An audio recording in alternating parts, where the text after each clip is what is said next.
What's up, guys? Welcome back to another one. Got some more welding gas so I can get these engine mounts burned in.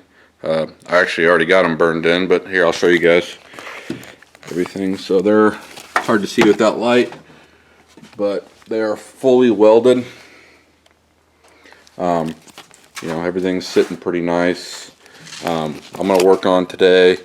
I'm kind of going to be jumping around. I'm going to be working on the super engine, and I know I've kind of jumped around because this is already fully torn apart. I've got the head at the machine shop. It's getting hot tanked, the valves lapped, and if it needs to, it's going to get resurfaced on, if things are out of whack on as far as being warped or anything on the bottom side of the head. So I've got everything kind of laying around here. Next few weeks I'll be kind of prepping things for paint and whatnot and getting that done, prettying up the block. Probably gonna spray that tonight. Just do like a clear, nice clear black. Nothing too crazy on that. So the goal tonight on the Ranger is to have the transmission mount done. I've got my hydraulic jack under there holding it up where I need it right now. Like I said, everything's sitting pretty damn good as far as like engine tilt, side to side measurements. Everything's perfect. I've got the balancer clearing that sway bar with tons of room. Oil pan clearing the cross member by a pinky. Should be plenty of room for a radiator setup up here, and the owner is even talking about possibly trying to integrate AC back into this thing. So got our work cut out for us. So tag along, I guess, and see the progress. What's up, guys? Welcome back. So this is where I'm at on the transmission mount stuff.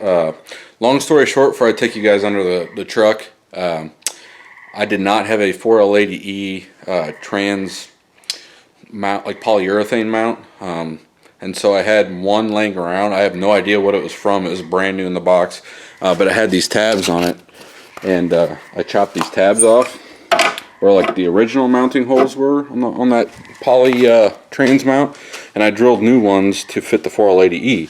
And this trans mount is like way beefier than a normal 4L80E trans mount. So I kind of lucked out because it gave me the perfect clearance as far as the spacing between the transmission and the actual cross member. So I'll take you guys under so you can check it out.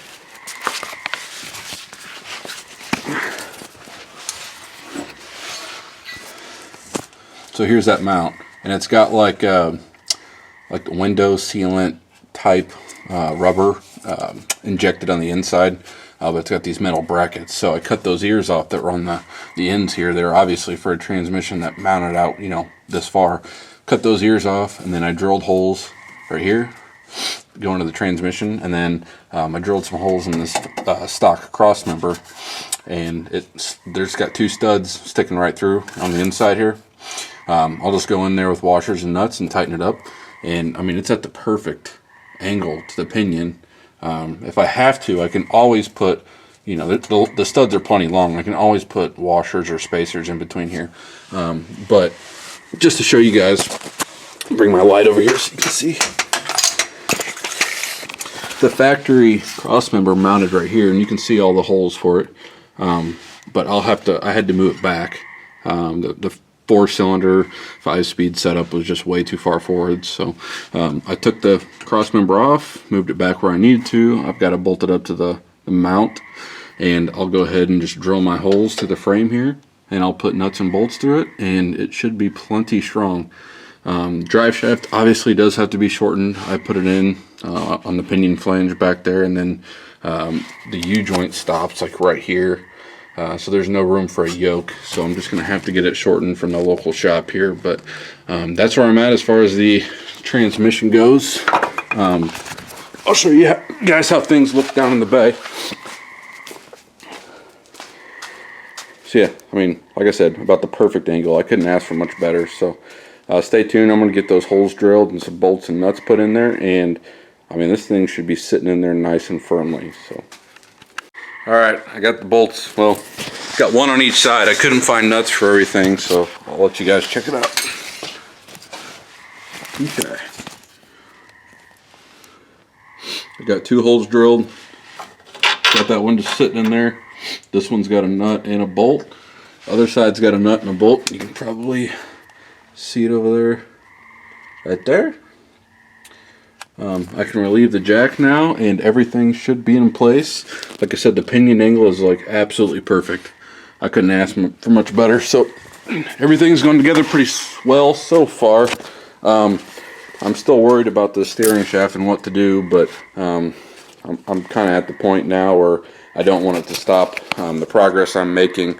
So I'm just going to keep chugging along and try to reach out to like Flaming River, who makes those joints and steering shafts, and try to figure out a solution. So as of right now, we're making pretty good progress. Now that that's done, I can get the measurements for the drive shaft. I can get the accessories put on the engine, kind of see the clearance going on with the radiator and whatnot, start buttoning things up. I'll have to chop off the flange on the passenger side manifold, but it should clear after I do that. But I'm waiting on the wiring harness, and then it should be golden. I mean, we're kind of in the home stretch now. The hardest part is really just getting everything measured and mounted where it needs to be, and the engine assembly, and all that's done. You know, trans is mounted on the engine. Everything clears perfectly. What else? Got to figure something out as far as heater hoses go. Just simple stuff. I say simple, but it'll probably kick me in the ass in the long run. But yeah, stay tuned, guys. I know there wasn't a lot of progress done here, but I'm only getting a couple hours here and there to work on stuff. So the bulk of it really this weekend was to get done the welding on the motor mounts, which I got that done, and then get the trans mount done and figured out. I thought I would have to make a whole custom trans mount, you know, with removable polyurethane joints on each side of the frame. Or at least that's what I had in mind. And the fact that I was able to use this factory cross member and a trans mount I had laying around, I think I fared out pretty well. So I'm going to figure out what kind of mount it is. That way, if it ever needs replaced or serviced, that there's one on hand. I try to just be a little proactive with that stuff. But yeah, we're making good headway.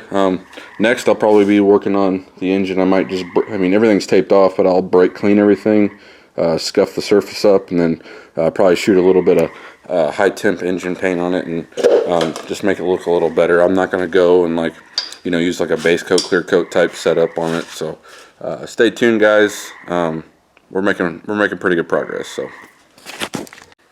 well, that didn't pan out. I thought I was going to paint the 2JZ block tonight, but that didn't happen. I kind of got carried away with some stuff on test fitting on this Ranger. I put the water pump on. I put the factory radiator in. There's plenty of clearance with the factory radiator. If I use an aftermarket like 3-inch, it's going to be way too close, and I will have to notch this core support like you see. But with this, I think I can run a big Taurus E-fan, and it should clear no problem. And if this owner ever wants to run AC, I mean, he can't mount it in the factory position down there, but he can get an aftermarket bracket. And I tried to retain everything so he could keep AC. So I've still got the, there's like an AC core that fits in this air box sitting over there, and I've got the condenser that sits in here.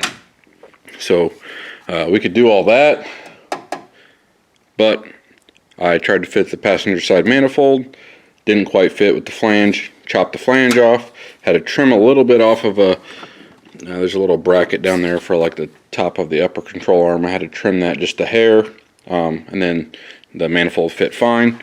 I got the truck intake manifold fitting after a little bit of massaging on the firewall.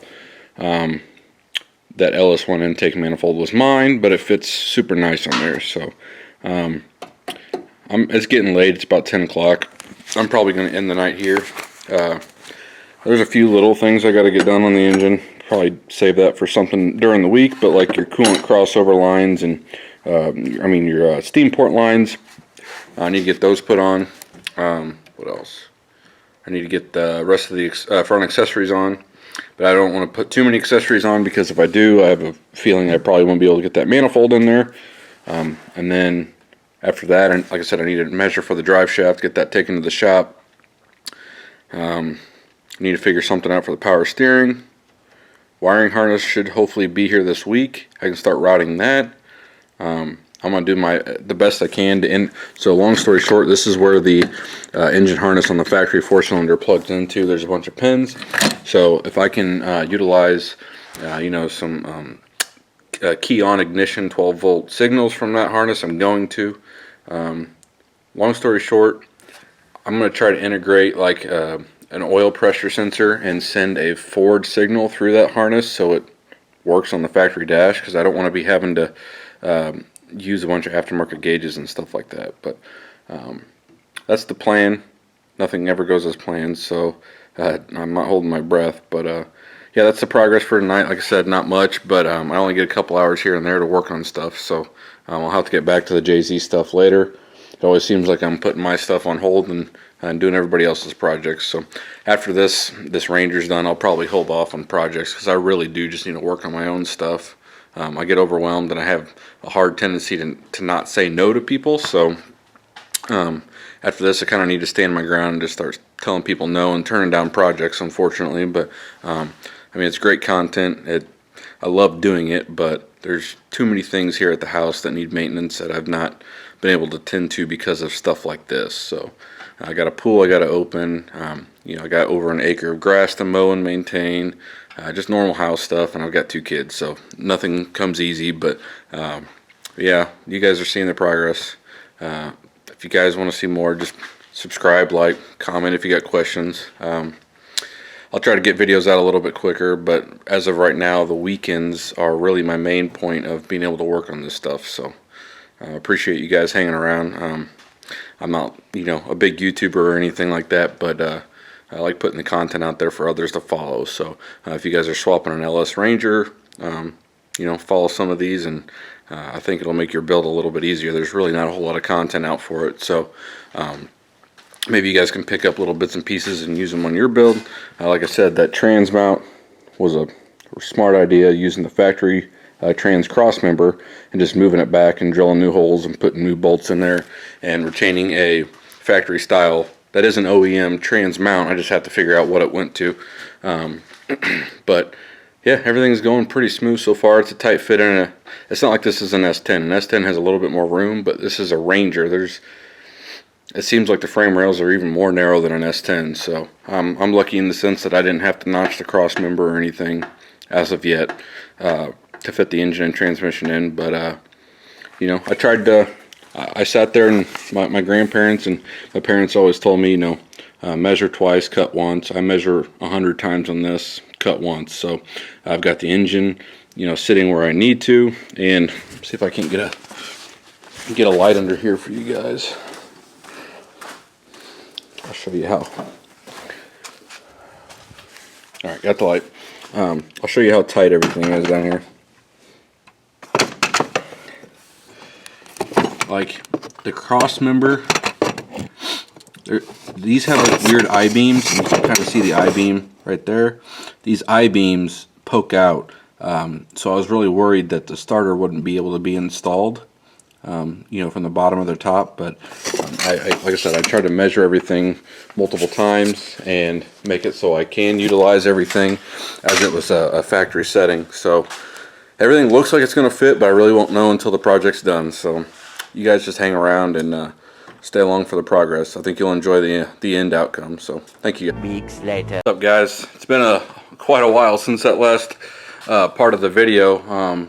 I just get in the gung-ho mode, and I kind of forget to record some stuff, but there's going to be a big difference from what you've seen last time to what I'm about to show you, because like I said, I got a lot done on it, and it's been probably about 2.5 to 3 weeks now since that last portion of the video. So I'm about 95% of the way done with this swap. We're waiting on the drive shaft. I've got like 2 cross member bolts I need to get nuts for, and then I need to do the TCC switch, which hooks. It's part of the standalone harness, but it hooks to the brake switch at the brake pedal. So really just 3 things that I need to do, and this thing should be on the road and drivable. I still need to get the front bumper on and whatnot, but lo and behold, here it is.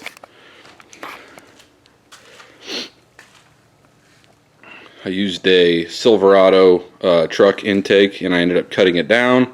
I got a different filter. The filter that came with it was absolutely way too big. I mean, everything's a tight fit. You can see how close the accessories are to like the radiator hose and whatnot. This is the factory radiator, and I made my own shroud. This is the factory Ford shroud that I cut up and then bent aluminum and riveted it in there with two dual slim electric fans. So that's all hooked up. I haven't tested it yet because I'm still waiting on one hose to be able to fill this thing with coolant and test it. I've got all of the gauges working on the cluster except for the engine coolant temp sensor, which I am waiting for a pigtail for that. And then literally I think the only thing that needs done is the exhaust needs done so the O2 sensors can be hooked up. But I mean, as is right now, everything fires up. Runs great. It does have a little bit of a high idle right now. It hangs up a little high, and I think that's just because the TPS needs to be reset. But simplistic things. So I've got the big stuff out of the way. I really wish I could have placed the engine harness under the dash. That way the ECM and everything goes under the dash. But on these Rangers, everything is so tight. There's literally no room in the kick panels or under the dash at all because it's got the blower motor and all the HVAC stuff. So I have the PCM right here. Should be plenty of room between that and the header, and I even thermal wrapped the header. So don't even get me started on the header. That was a pain in the ass on its own. So here's pretty much the first start you guys are gonna see.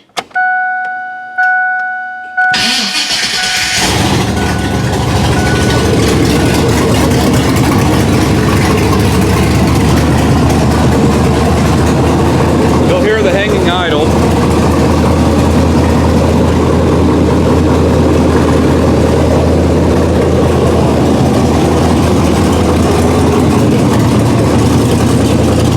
I even got the B&M shifter installed for him.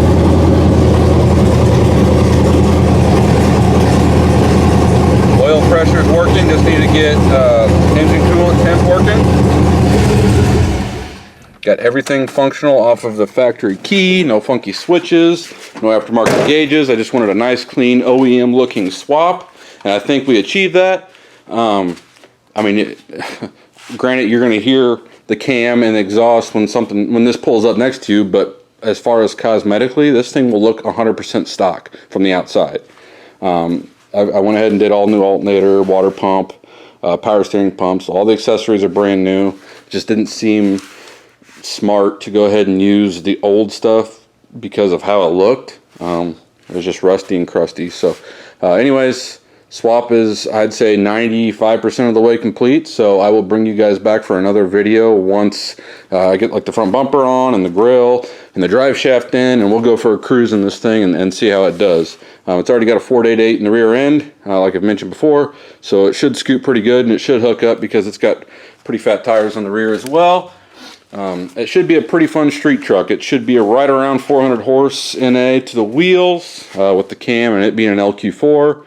And that 480E that's got a stage 1 build on it should put some pretty good power down to the ground. So I'm excited to drive it. And before somebody says, oh, your thing's crooked, this is the wrong cover for this intake manifold. I ended up putting an 0304 intake manifold on this, so the bolt holes don't line up with the cover. But that's besides the point. I'll get a different cover, but I just wanted things to look OEM and not super messy on top of the intake manifold. So alright guys, that's about all I got for this episode, but next episode, like I said, you guys should see a running and driving vehicle. We should be taking it on a cruise. We'll test out the speedometer, test out oil pressure, engine coolant temp, make sure these fans kick on, and then once all that is done, I work out all the kinks. I'm going to go ahead and deliver this to the customer, and we might even get exhaust done before I deliver it to them as well. I haven't decided yet, so stay tuned. Thanks guys.